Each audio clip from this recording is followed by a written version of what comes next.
हिंदू धर्म की पौराणिक मान्यताओं के अनुसार एक बार भगवान श्री हरि विष्णु से लक्ष्मी जी ने पूछा, हे नाथ, आप दिन रात जागा करते हैं और सोते हैं तो लाखों करोड़ों वर्ष तक सो जाते हैं तथा इस समय में समस्त चराचर का नाश कर डालते हैं। इसलिए आप नियम से प्रतिवर्ष निद्रा लिया करें। इससे मुझे भी कुछ समय विश्राम करने का समय मिल जाएगा। लक्ष्मी जी की बात सुनकर नारायण मुस्कुराए और बोले, देवी, तुमने ठीक कहा है। मेरे जागने से सब देवों और खासकर तुमको कष्ट होता है। तुम्हें मेरी वजह से जरा भी अवकाश नहीं मिलता। अतः तुम्हारे कथानुसार आज से मैं प्रतिवर्ष 4 मास वर्षा ऋतु में शयन किया करूंगा। उस समय तुमको और देवगुणों को अवकाश होगा। मेरी यह निद्रा अल्पनिद्रा और प्रलयकालीन महानिद्रा कहलाएगी। मेरी यह अल्पनिद्रा मेरे भक्तों के लिए परम मंगलकारी होगी।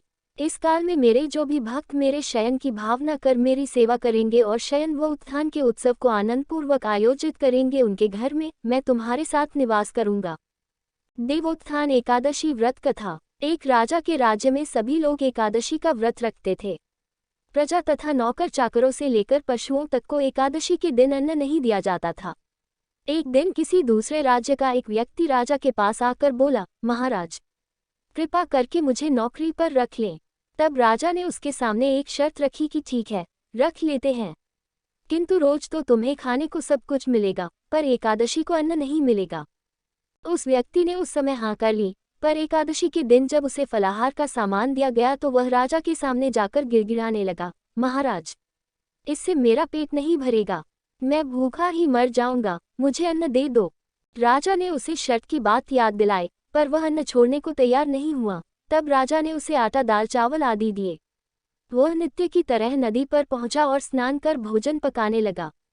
जब भोजन बन गया तो वह भगवान को बुलाने लगा, आओ भगवान, भोजन तैयार है। उसके बुलाने पर पीताम्बर धारण किए भगवान चतुर्भुज रूप में आ पहुंचे तथा प्रेम से उसके साथ भोजन करने लगे। भोजनादि करके भगवान अंतर्धान हो गए तथा वह अपने काम पर चला गया।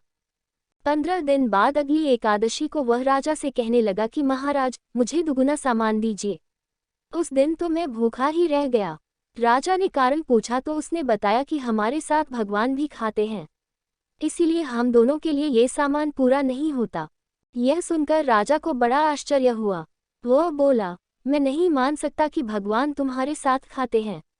मैं तो इतना व्रत रखता हूँ, पूजा करता हूँ, पर भगवान ने मुझे कभी दर्शन नहीं दिए।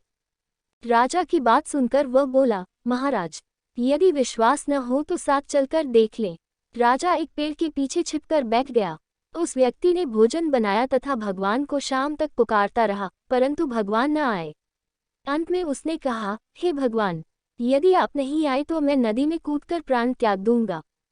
लेकिन भगवान नहीं आए। तब वह प्राण त्यागने के उद्देश्य से नदी की तरफ बढ़ा। प्राण त्यागने का उसका दृढ़ इरादा जान शीघ्र ही भगवान ने प्रकट होकर उसे रोक लिया और साथ बैठकर भोजन करने लगे। खा पीकर वे उसे अपने विमान में बिठाकर अपने धाम ले गए। यह देख राजा ने सोचा कि व्रत उपवास से तब तक कोई फायदा नहीं होता जब तक मन शुद्ध न हो। इससे राजा को ज्ञान मिला। वह भी मन से व्रत उपवास करने लगा और अंत में स्वर्ग को प्राप्त हुआ।